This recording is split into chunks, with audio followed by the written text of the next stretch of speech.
It's your girl, Little Bacon Van. With me tonight, right here, y'all think you see him, right? Devvon Terrell. What's going on? Oh, dab. Ooh. We have juice boxes, cause juice. So if you don't know Devvon Terrell, I want you to like describe to me what your sound sounds like to somebody who hasn't heard you. Sure. So I go by Devvon Terrell, the Living Weirdo, and basically We're gonna get along great. an R&B and hip hop kind of style, more modern, and definitely something that's a little bit more eclectic, for sure. Compare it to something.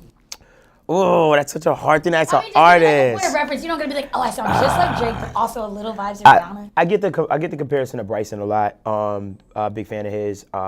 That's the best idea I can give you. It's in that vibe of like the newer age R&B kind of stuff. Newer age R&B. Okay, so how did you step into your light? Because you got kind of a cult following. The millions of views is ranking up, and I'm not gonna size your head up or nothing. But because you already know that you're on tour. Thank you very much. So, what is it? Is this your first tour? This is my first headlining tour.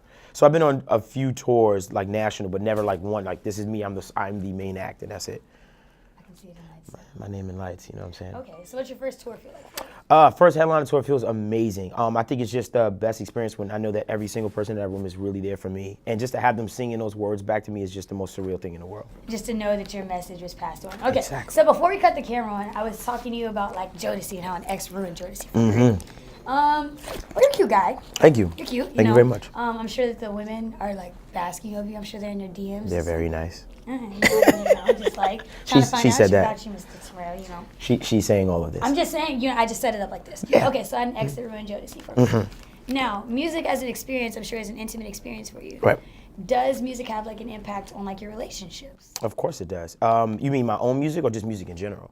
Both. Ooh, I shouldn't ask that. Yep. So it definitely has a, when I think about Usher's My Boo, for instance, I remember the girl that I was dating at the time, we adored the song, now I hate the song. Yeah, Music always gives you it's like a reference point to a time in your life. Like there's a certain song that can be played and I guarantee you the first thing it will do is to recall a memory. So same thing with me. Same thing with like smells and places too. Very true, yeah. Like colognes, there's certain colognes that I know I've worn that I've dated a girl, she's like, I hate that smell. Because it smells like someone else. Exactly. So, of course, music has the same effect to me too. Especially with my writing, that's definitely a point in my life, like all of those songs. Just led into my next question. So walk me through your creative process of how you begin to like settle into your song, and when you step into the studio, how do you get into your zone? It's usually off a conversation. For instance, you and I can have a conversation right now, and I'll be like, I'm yo, a song written about me. Go basically, we're gonna try a little bacon bit. A little bacon. You know how we do, yes. Yeah, we'll figure that out. But yeah, that's basically how I like to come up with music. I like to have conversations, experiences, and then it's just like that one thing that kind of pops, and then I just go in there and I literally just spit out whatever comes on the mic, and then that's it. That's the song. Yeah. How long does it take you to write a song? It can take me 30 minutes. It can take me 4 hours. I mean, it really just... That's still short, relatively. Oh, well, I do everything myself. So I record, mix, and master all my own music. Like, everything. I went to school for this. I have a degree in audio engineering from Full Sail. They don't tell me. Yeah, it's but we building, we learning each other and stuff, yeah. You know what I'm saying? Juices, stuff. You know what I'm saying? A little bit of Capri Sun in there. A little juice do it. A little juice. That's all I need. I don't need a drink. I need a drink. I mean, you got some... Okay, so tell me about... I'm sorry. Naturally, Yes. since in that creative process, you write about women, right? Yes. The women that you encounter, the women that you love, the women that you meet, the women that you...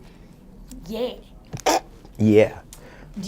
How do you begin the creative process in writing a song about a woman that you're dealing with? I think that most of the time it comes from just the experience of it. So it's like there can be something, all right, obviously there's only two ways for a relationship to end and begin, in a good way or a bad way. So to me it's like the details within that person, like whether I say like, damn, she was a really good girl but she was very insecure, you understand what I'm saying? Then I'll write about the insecurities of it and I'll tell you the actual experience within that, you understand what I'm saying? It's like, it really goes with, each relationship has its own timbre and its own tone, so it's like whatever that person gave me is what is actually gonna come out. Yeah. Do you ever feel guilty for taking the experiences of a woman or that interaction and just going to make a song and you're gonna tour on it, you're gonna sing on stage about it? I don't find it offensive. I mean, Taylor Swift does it all the time. I feel like that's what music is. It's all about experience. It's okay. Maybe wrong comparison, but nonetheless, it's all about, to me, it's just about experiences, and I feel like that's the realest music, and I feel like you can feel that from an artist, like, yo, I know what he's talking about, or I know what she's talking about. I feel like it goes either way. I agree. Very true. So, with Valentine's Day, T-minus like less than a week away, my Apple Watch is dead. Mine too. We got the same one. It's okay. Dead watch gang. It's never charged. We kind of the same person. It's kind of getting scary. It's a little bit. It's a little scary. Stop doing that. Stop doing that. Don't just combat me because I can't stop. I'm not. And then we just sipping juices and I'm not just. stopping. We are both sipping juices too. Okay. That's All okay. right. Okay. With Valentine's Day around the corner, do you have a lucky lady? Yeah, for sure. I am not the guy that's crazy. Like, I'm not crazy at all.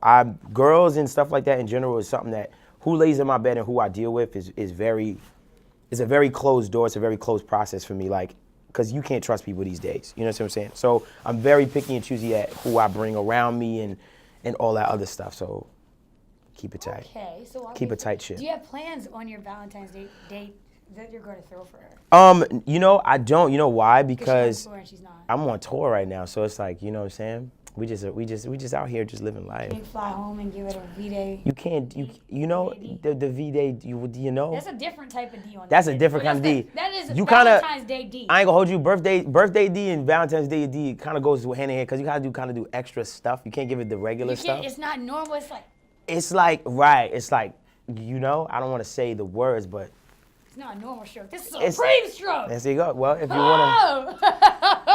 Some fire here. Sorry. You feeling that, huh? No. No. Okay, so if you could be home. Hey, cut the camera off. I'm here for you. Don't be here for my show. Walk me through your perfect date. Perfect date. Okay, perfect date. I'm big into a woman's legs. I'm very attracted to a woman's legs. So she definitely has to shave her legs. If your legs are hairier than mine, then it's not gonna be a D-Day. I like girls with shaved legs. I like great conversation. I'm really simple. It's all about the conversation. I ain't gonna hold you. Like if we are clicking and everything's good, then the sky's the limit. If it's whack and we're kind of forcing things, then it's not who it's supposed to be. She texts you what you doing 6 times a day just because she can't produce anything else. That's like. If she just like what you doing 6 times a day? She's like, oh, what you doing? And what you doing now? But what are you doing now? Oh, But what you doing now? That's no good. Yeah, we can't do that. Yeah. It's Not 6 times a day. Twice is cool. Twice. No, I'm just saying if she can't induce the conversation. Oh yeah, then like that's literally all she has to do. Yeah, no. Yeah, we're done. We can't do that. You gotta tell me. You gotta talk about something.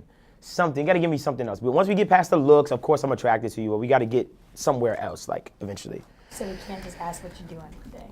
You can't wonder what you're doing. But you 6 times a day is a lot. Once a day is too much. Once a day is too much for you. You know what I'm doing. You know I'm working. So. Oh, you one of those. I know who you are. Working? Yeah, no. When you say I'm working, you know I'm working right now.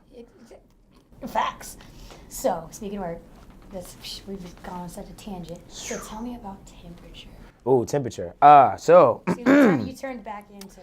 Yeah, to ours more. It's all good because it all makes sense. It all ties into with each other. So basically, Temperature is my single. It's a song that I actually wrote during my time in LA and stuff like that. And it was written. My boy was complaining about some girl, and I was like, "Yo, bro, you know what you need to do? You need to check her temperature." And I was like, "Ooh, that's dope." And I went in the booth and pretty much wrote it. And it's off of my album Weird Nights. Yeah. Weird Nights. Weird Nights. What is weird? I mean, because what is a weird night? What is a weird night to me? A weird night is something that is out of the norm of the regular. And that was such a smart ass answer. It is, It's not normal. This is different. It's different. Tonight's a different kind of night. Okay, so it's a weird night. What does a weird night sound like in an album? A weird night sound like? Okay, so basically, if you listen to my album, it has this extreme vibe to it. For instance, you get something like Temperature. Now, obviously, what's weird to another person might not be weird to another. For instance, on the album, I have a song called Cougar, where I'll tell you about my experience with an older woman. I know what that title meant when you said it. You see? When you said it, yeah. So basically, to some that can be considered a weird night, to some that can be normal. But for me, that was, something that was out of the norm for my life. So that's what I wrote about, and that's what the album has. So there's even songs about, friends turning to enemies and relationships and all kinds of stuff. Is there levels? Yeah, it's mad levels to this shit. Yeah, it's not all about, life is not all about love. Sometimes it's about friendship and other things as well. So. And other experiences that you could draw from. Oh, yeah. So, how many tracks are on? There are 13 recollections on this album. Recollections, not tracks. What is a recollection? It is Why I know what it is. Right, but in my circumstance. yes, So it's yes, just a recall to memory, basically. So this is me sitting in my bed thinking to myself, like, yo, remember this night, remember that night, remember this night, and that's basically what the album is comprised of. Recollections. Like, how many recollections you got on that EP? 15 recollections. I got 15 recollections. Okay. Facts. So, Yes. let's see, where am I going now? I lost my train of thought. Where are we going? Here we go. Okay. If you could tell your fans one thing today, what would it be? Oh, man. My fans know me so well. Wait. I need the ungeneric PR answer. Ungeneric PR answer. I need the one that really guesses. Oh, I got you. Okay. The one thing I would tell my fans is to be yourself. And as generic as it sounds, it's actually not. It's the advice that people fail to take every day. Being yourself is something that no one can do better than you. There's only one Kanye West. There's only one Jay-Z, but there's only one you, and no one can do that better than you, so be yourself. And that's generic, but that's very true. But it's facts. It is super facts. Anything you want to say to the DMV specific? Yes, I'm so glad to be here. I don't know much about the city. I have been here once, but I plan to explore it, and I plan to see these people that are coming to my show tomorrow. And Where we're at? Yeah, we're gonna be at the Union Stage tomorrow. So it should be a situation. It should be mad fun, and I'm just excited to meet you guys, and I'm excited to see the city for the most part, explore it.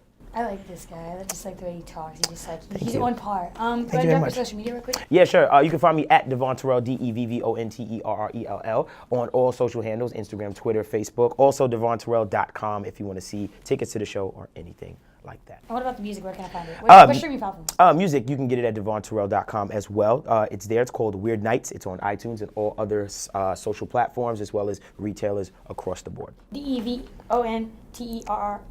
DEVVONTERRELL. Double everything. I'll put a. Double everything. Bang, bang. Juice. It all started. She got me loose with the juice. That's how I always get on.